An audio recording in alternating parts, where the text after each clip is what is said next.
Students, आज हम fox pro में इंडेक्स कमांड के बारे में देखेंगे। इंडेक्स कमांड, इसके पहले हमने लास्ट क्लास में सॉर्ट कमांड के बारे में देखा था।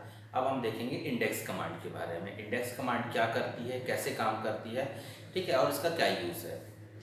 इंडेक्स कमांड शॉर्ट कमांड की तरह ही ये क्या करती है कि बेसिकली आपका असेंडिंग या डिसेंडिंग ऑर्डर में डेटा को सेट करने के लिए प्रयोग किया जाता है। मतलब अगर आपको अरेंज करना है डेटा को, ठीक है, तो उसके लिए आप इसका इंडेक्स कमांड का यूज़ करते हैं। लेकिन आपने इसके पहले शॉर्ट कमांड में देखा था कि नई डाटाबेस फाइल बनती है, ठीक है, नई डीबीएफ फाइल बनती है, तो उससे क्या होता है कि आपको एक फाइल से फिर दूसरे फाइल में एक्सेस करना पड़ता था, ठीक है, जिससे आपका इन दोनों मेन फाइल और जो आपकी मेन फाइल रहती थी और आपकी जो दूसरी जो शॉर्टेड फाइल रहती थी उनमें आपस में किसी प्रकार का कोई संबंध नहीं होता था, ठीक है।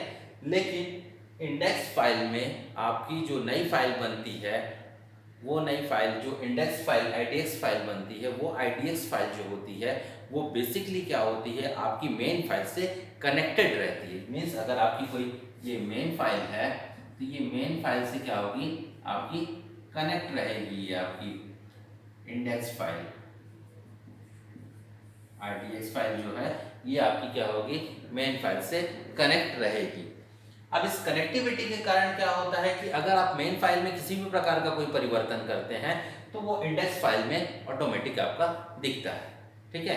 मीन्स अगर हमने कोई डाटाबेस फाइल बनाई, उस डाटाबेस फाइल में किसी भी प्रकार का कोई परिवर्तन कर रहे हैं, देखिए चलिए देखते हैं फाइल को। एस नेम, कोर्स, फीस, ठीक है।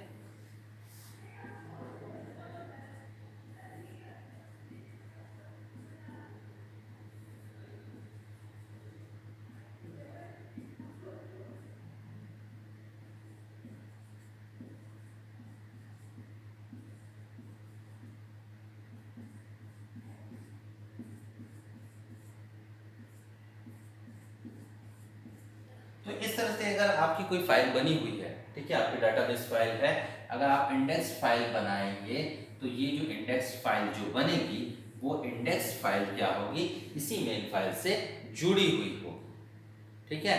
शॉर्टेड फाइल जब आप बनाते हैं तो शॉर्टेड फाइल में क्या होता है कि इनके रिकॉर्ड्स नंबर नहीं बदलते हैं, शॉर्ट में रिकॉर्ड नंबर नहीं बदलते। लेकिन इंडेक्स फाइल में, इंडेक्स फाइल के साथ अगर ये आपका 1 है, ये 2 है, ये 3 है, ठीक है, अरेंज होता है। जैसे ही आप इसको असेंडिंग या डिसेंडिंग ऑर्डर में चेंज करते हैं तो कुछ इस तरह से आपको मिलता है। देखिए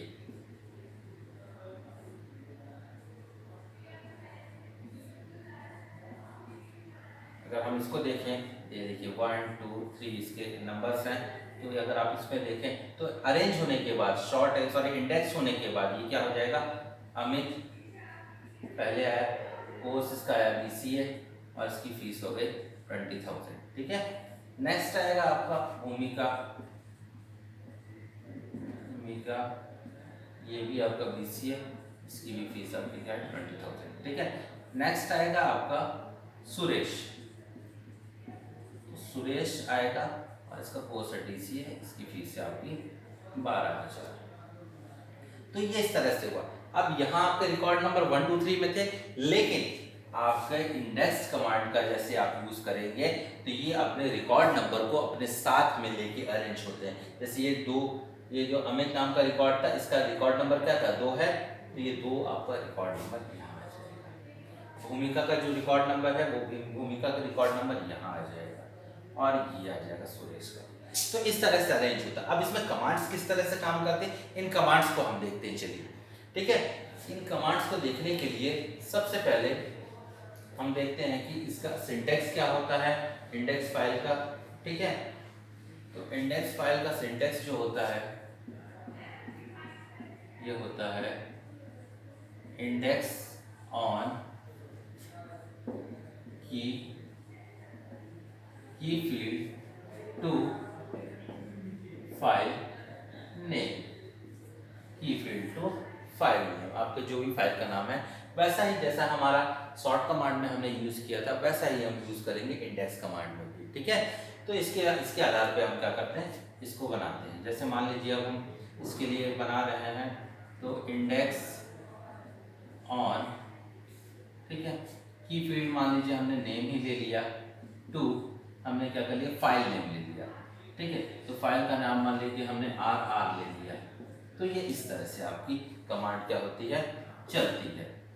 अगर हम ये आपकी कमांड इस तरह से चलती है, ठीक है। अब जो आपकी शॉर्टेड फाइल बनी, सॉरी इंडेक्स्ड फाइल बनी, जिसका आपका सेकेंडरी नेम क्या होता है, आपका IDX डॉट IDX का होता है सेकेंडरी नेम, ठीक है। इंडेक्स फाइल में कई बार एग्जाम में पूछा जाता है कि इंडेक्स फाइल का सेकेंडरी नेम क्या होता है, तो आप इसको बताएंगे कि IDX होता है इसका सेकेंडरी नेम, ठीक है। अब इसके बाद अगर हम देखें इस डाटाबेस फाइल में के अंतर्गत कि ये तो आपने एक नॉर्मल इंडेक्स फाइल बनाई, ठीक, लेकिन ये फाइल आपकी मेन फाइल से क्या है, कनेक्टेड है। मीन्स अगर आप इस मेन फाइल मान लीजिए आपकी थी JJ नाम की फाइल थी, तो इस JJ नाम की फाइल और इस RR नाम की फाइल में कनेक्शन है, कनेक्टिविटी है। मीन्स अगर इसमें आप किसी भी प्रकार का चेंज करेंगे तो ये RR नाम की फाइल में आपको ये चेंज दिखेगा, या RR नाम की फाइल में कोई चेंज करेंगे तो ये चेंज आपको JJ नाम की फाइल में भी दिखेगा, ठीक है। तो इस तरह से ये काम करती है, ठीक। अब इसमें असेंडिंग या डिसेंडिंग ऑर्डर का यूज कैसे किया जाता है, चलिए देखते हैं। भाई असेंडिंग और डिसेंडिंग ऑर्डर से भी आप क्या कर सकते हैं, फाइल को अरेंज कर सकते हैं। इसके लिए हम असेंडिंग के लिए स्लैश असेंडिंग डिसेंडिंग हम क्या करते हैं, हमको पूरा का पूरा इस वर्ड को लिखना होता है असेंडिंग या डिसेंडिंग ऑर्डर में सेट करने के लिए, ठीक है। तो जब आप ये पूरा लिखेंगे तभी ये आपका अरेंज होगा, ठीक है। तो इसके पहले क्या होता था, शॉर्ट कमांड में /A या /D का यूज करते थे, तो वैसा में काम नहीं चलेगा। यहाँ बस आपको करने के लिए असेंडिंग या डिसेंडिंग पूरा का पूरा आपको लिखना पड़ेगा। ये कुछ आप इस प्लेस में लिखेंगे इसको, ठीक है। तो ये था असेंडिंग और डिसेंडिंग ऑर्डर के आधार पे इसको कंप्लीट करना, ठीक है। तो ये था आपका इंडेक्स कमांड। अब ये इंडेक्स कमांड में ये हमने देखा कि ये आपकी फाइल कैसे बनती है, इंडेक्स फाइल कैसे बनती है। अब इंडेक्स फाइल को अगर ओपन करना है, इंडेक्स फाइल आपकी बनी हुई है, इंडेक्स फाइल मान लीजिए हमने हमारी मेन फाइल बंद करके हम चले गए और हमको इंडेक्स फाइल को ओपन करना है, ठीक है। तो हम उस इंडेक्स फाइल को कैसे ओपन करेंगे। इंडेक्स फाइल को ओपन करने के लिए सबसे पहले आप हम मेन फाइल का नाम ले लेते हैं। मेन फाइल मान लीजिए आपकी है RR, ठीक है। और हम आपकी इंडेक्स IDX फाइल का नाम ले लेते हैं AA। तो अब इसको किस तरह से ओपन करेंगे, चलिए देखते हैं, ठीक है। यूज RR इंटर करिए, इससे क्या होगी, आपकी RR नाम की जो फाइल है वो ओपन होगी, ठीक है।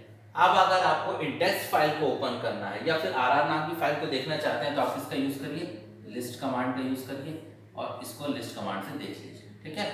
अब इंडेक्स फाइल को ओपन करना, तो इंडेक्स फाइल को ओपन करने के लिए क्या करेंगे, set index to index file का नाम, इंडेक्स फाइल का नाम क्या है हमारी AA। तो ये फाइल ओपन होगी और इस फाइल को अगर आपको देखना है तो देखने के लिए आपको सिंपल सी लिस्ट कमांड का प्रयोग करना होगा। इसके बाद आप देख पाएंगे आपकी फाइल को, ठीक है। इन केस मान लीजिए आप नॉर्मली क्या कर रहे हैं। अब इसके बाद देखिए, ये तो था आपका इंडेक्स फाइल को देखने के लिए कि भाई इंडेक्स फाइल को आपको ओपन करना है तो ये क्या प्रोसीजर आपको फॉलो करना होगा, ठीक है। अब अगर आपको आपकी इंडेक्स फाइल का नाम ही ना याद हो, जैसे कई बार ऐसा होता है कि इंडेक्स फाइल मेन फाइल तो आपको देखने को मिल जाती है, अगर आप मेन फाइल को खोजना चाहें, सर्च करना चाहें तो क्या करते हैं आप बेसिकली dir कमांड का यूज कर लेते हैं, ठीक है। dir कमांड का यूज करके क्या कर लेते हैं, आप अपनी मेन फाइल को देख लेते हैं। लेकिन अब आपको इंडेक्स फाइल का नाम ही याद नहीं आ रहा है, तो अगर आपको इंडेक्स फाइल को सर्च करना है तो इंडेक्स फाइल को सर्च करने के लिए हम यूज करेंगे dir .idx एंटर। तो .idx, ठीक है। इसमें हमने स्टार क्या लिया है, स्टार का मतलब ये है कि हमारी फाइल का नाम कुछ भी हो, ठीक है। देखिए जो भी फाइल होती है, फाइल दो नाम से आपकी बनती है, ठीक है। एक प्राइमरी नेम और एक सेकेंडरी नेम, ठीक है। मान लीजिए ये आपकी AA नाम की IDX फाइल थी, ठीक है, A.idx। हो सकता है और भी कई नाम की आप फाइल बनाते हैं, ठीक है। तो अलग अलग नाम से आपने फाइल बनाई है होगी, ठीक है। तो अब आपको फाइल का नाम ही याद नहीं है, तो हम क्या करते हैं, इसीलिए क्या करते हैं, ये जो प्राइमरी नेम है उसको हम स्टार से यहाँ डिनोट कर देते हैं .idx। मतलब हमें ऐसी फाइल देखनी है जिसका सेकेंडरी नेम idx है, प्राइमरी नेम चाहे कुछ भी हो, ठीक है। तो इस तरह से आप सर्च अगर करते हैं तो आपका dir कमांड चलाते हैं तो आपको क्या करते हैं, वो आपकी idx फाइल, जितनी भी idx फाइल आपके कंप्यूटर में होंगी या फॉक्स प्रो में होंगी, वो सारी की सारी idx फाइल आपको इसमें प्रदर्शित हो जाएंगी। देन इसका आप यूज करके वही पुराना प्रोसीजर फॉलो करिए, यूज कमांड से आप अपनी मेन फाइल को ओपन करिए, set index to, index file का नाम लिखिए, आपकी इंडेक्स फाइल ओपन हो जाएगी। देन इसको आप ओपन करके देख सकते हैं और उसमें प्रोसेस कर सकते हैं, ठीक है। तो इस तरह से ये था आपका आज का इंडेक्स कमांड का पूरा क्लास, ठीक है।